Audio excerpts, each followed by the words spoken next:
এই আগুন সন্ত্রাসের কাছে আমরা ওনাদের কাছে অনুরোধ রাখবো, আপনারা সবার একটু স্বাস্থ্য পরীক্ষা থেকে শুরু করে সবার সুস্থতায় আপনারা একটু এগিয়ে যাবেন। বর্তমান বাংলাদেশে অনেকগুলো সংকট বিরাজ করছে। এই সংকটগুলোর মধ্যে বড় একটি সংকটের জায়গা হলো সরকার, রাষ্ট্র এবং জনগণের মধ্যে অনেক দূরত্ব সৃষ্টি হয়েছে।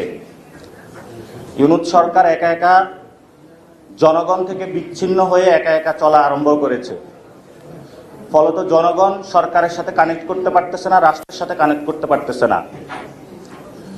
এবং আপনারা দেখেছেন, শিক্ষকরা যখন আন্দোলন করতে এসেছিল, পুলিশ দিয়ে তাদেরকে হামলা করেছে। শুধু শিক্ষক না, ডাক্তারদের একটি আন্দোলন হয়েছিল, সেখানে তাদেরকে বেধড়ক পিটানো হয়েছিল। নার্সদের আন্দোলন হয়েছিল, সেখানে তাদেরকে বেধড়ক পিটানো হয়েছিল। মেডিকেল অ্যাসোসিয়েশনের এই সেক্টরের অনেকেই আন্দোলনে এসেছিল, তাদেরকে রাস্তায় পুলিশ পিটিয়েছে, জলকামানে পানি নিক্ষেপ করেছে। যারা হলো আমাদেরকে সেবা দিয়ে আমাদের শরীর থেকে মনোমত জগৎ সবকিছু সুস্থ করে তোলে, সরকার তাদেরকে ট্রিটমেন্ট দিয়েছে জলকামান। তো এমন একটা পরিস্থিতির মধ্যে আজকে আমরা এখানে একসাথে হয়েছি, যেই সময়ে বাংলাদেশের মানুষ প্রশ্ন করছে যে বাংলাদেশের মানুষের আসলে সংস্কার প্রয়োজন আছে নাকি নাই। সংস্কার প্রয়োজন আছে নাকি নাই, সেই প্রশ্নে গত 15 বছর মানুষ লড়াই করে এটাই বোঝানোর চেষ্টা করেছে, বর্তমান যে সংবিধান, বর্তমান যে ফেসিবাদী কায়দা, রাষ্ট্রের যে সিস্টেম, এই সিস্টেমের অধীনে বাংলাদেশ চলতে পারে না। সেই জন্য বিএনপির মাঠ লেভেলের অসংখ্য নেতাকর্মী হাসি মুখে তাদের পায়ে গুলি বরণ করে নিয়েছিল। অসংখ্য আমাদের মা বোনেরা হাসি মুখে স্বামীকে বিদায় করেছিল।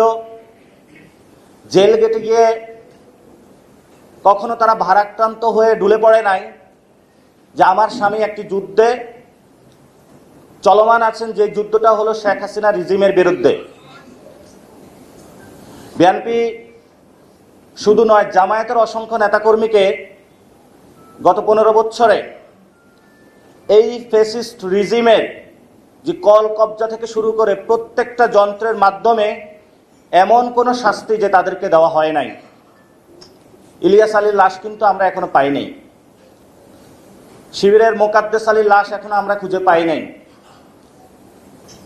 ফলত পুরো বাংলাদেশ যখন একটা জায়গায় ঐক্যমত হয়েছে, ঐক্যবদ্ধ হয়েছে যে বাংলাদেশে আমরা একটা সংস্কার চাই, হাসিনা যে ফ্যাসিস্ট রিজিমের বাংলাদেশে প্রতিষ্ঠা করেছিল, সে 72 সালের সংবিধান থেকে শুরু করে এটার আমরা পতন চাই। আমরা একটা যুদ্ধে অবতীর্ণ হলাম, সেই যুদ্ধে আমরা জয়ী হলাম, এবং সেই যুদ্ধের পরে যে আমরা বাংলাদেশটা কিভাবে চালাবো সেটার জন্য সবাই একসাথে বসলাম। বসার পরে সবাই ঐক্যমত পোষণ করলাম যে আমরা বাংলাদেশটা আগামীতে এই সংস্কার কার্যক্রমের ভিত্তিতে হলে আগামীর বাংলাদেশটা চালাবো। কেন চালাবো?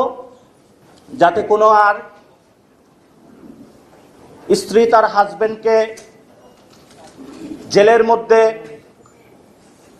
অথবা হলো গুলির সম্মুখে অথবা হলো গুম অথবা খুনের সম্মুখীন না হতে হয়।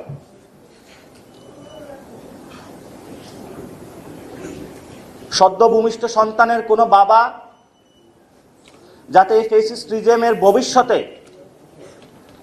ফেসিবাদী আচরণের শিকার না হয়, এই জন্য আমরা সংস্কার প্রক্রিয়াগুলা একটা জায়গায় ঐক্যবদ্ধ হয়েছিলাম।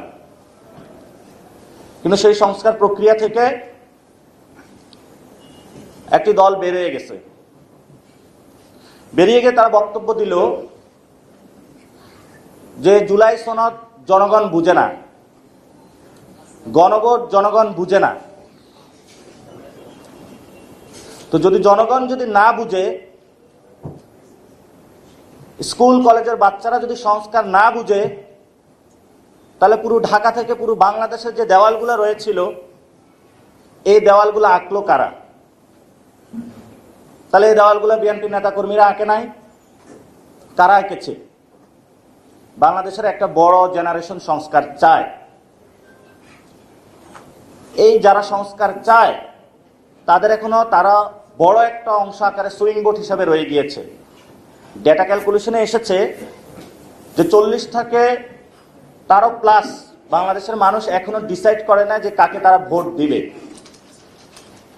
তারা তখনই ডিসাইড করবে তারা বাংলাদেশে যারা সংস্কার চায় তাদেরকে তারা আগামী বাংলাদেশে ভোট দিবে। এই জন্য আমরা বর্তমানে যে রাজনৈতিক দল সংস্কারের বিরুদ্ধে দাঁড়িয়েছে, আমরা তাদের কাছে আবেদন রাখব, এই দেশের সার্বভৌমত্ব, অখণ্ডতা, বাংলাদেশ রক্ষার জন্য আপনাদেরকে সংস্কার ঐক্যমত কমিশন যেটা দিয়েছে সেটা মেনে নেওয়ার আহ্বান আমরা রাখলাম আপনাদের কাছে।